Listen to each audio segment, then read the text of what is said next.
President Zelensky said this week that Europe faced a possible, quote, radiation disaster when the Russian-occupied nuclear plant in Zaporizhzhia was disconnected from Ukraine's power grid.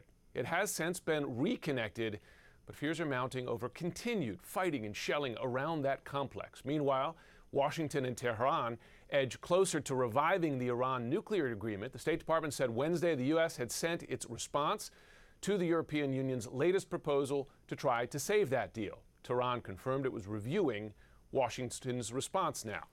Let's speak now to former U.S. Energy Secretary Ernest Moniz to discuss it all. Secretary Moniz, nuclear physicist, and was one of the architects of the original Iran deal. Sir, thanks so much for joining us this morning.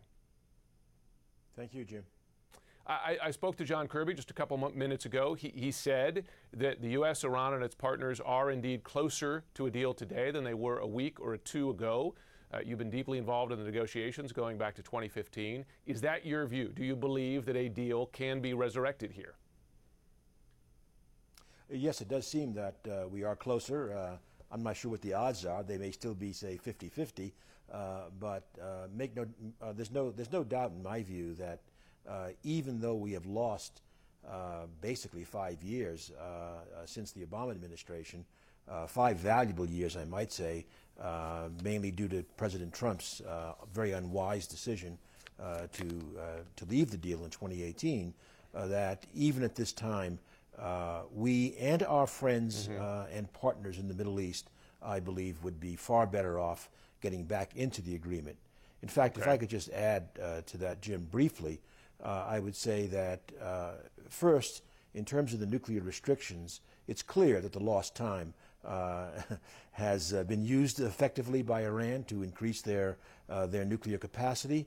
But we also should remember that the single most important restriction was the one to a small amount of very low enriched uranium. And that will be in place until 2031, first. Second, I've been very consistent since 2015 in saying that even more important than the nuclear restrictions are the extraordinary verification measures, the tools we've put in the hands of the international inspectors, getting those back in place, some of which go forever, in my view, is the most important aspect of getting back into the agreement. John Kerry described that during the negotiations as verify but verify as a way to describe it. I wonder, they have amassed many hundreds of kilograms of enriched uranium. If a deal is reached, how quickly and crucially, how reliably would Iran's breakout period to a nuclear weapon be lengthened? Actually, Jim, they've now accumulated tons of enriched uranium, including uranium enriched to as much as 60%, which is very, very close to getting to the weapon-grade material that one would need. In terms of the breakout time, defined narrowly as the time it would take to bring together, going all out, the material for a nuclear weapon, the deal had that at a year or more. Now we are down to weeks. A restoration of the agreement and full implementation, of course, by Iran would put that back up to, let's just say, many, many months, which would be an enormous improvement. As you know, Iran has many other ways of exerting aggression on its partners around the world. We've seen details about a plot to assassinate John Bolton just in recent weeks and months. What is your answer to those who understandably say this will give many billions of dollars in sanctions relief to a state sponsor of terrorism? Well, first of all, that's the same argument that was used in 2015. And the fundamental issue is, does one or does one not? And of course, President Obama decided to move forward to reach an agreement, understanding that they would have additional resources. Now, in the meantime, the so-called maximum pressure campaign that President Trump put in place in 2018, withdrawing from the deal, had no material effect on their regional adventures, shall we say. In fact, I think it's easy to argue that the regional issues intensified. They did not go down. Funding does not appear to be, frankly, the key variable in terms of their ability to do regional mischief.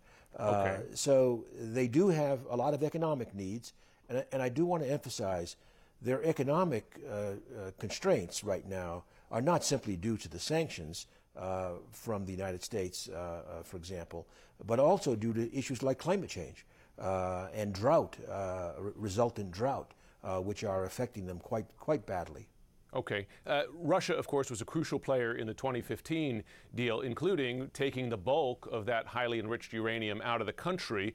It's uncertain what role will Russia play in this. Can other partners, particularly the UK and France, who have widely developed nuclear programs, pick up that slack and take this enriched uranium out of Iran? Well, first of all, Jim, let me just emphasize that in 2015, 2016, with the agreement, Iran did not have high enriched uranium. It has it now because of Trump's decision in 2018. You are absolutely correct that Russia was instrumental in being able to implement the agreement, taking all of that low enriched uranium out of Russia, and in addition, some scrap that was difficult to deal with. If Russia now decides not to cooperate in that way, then I think it would have to come to France and the UK in particular, who have large nuclear establishments, to pick up that role. Whether Russia would cooperate or not is unclear.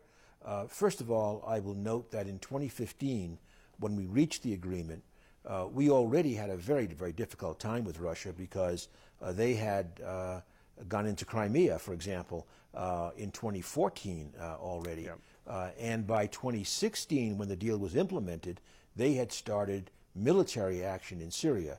So we had a very, very difficult time, but Russia nevertheless cooperated. Today, another unfortunate consequence of the 2018 decision was to push Iran more into the arms, if you like, of both Russia and China. That might be the reason why Russia could still cooperate in helping Iran implement the agreement if we go back into it.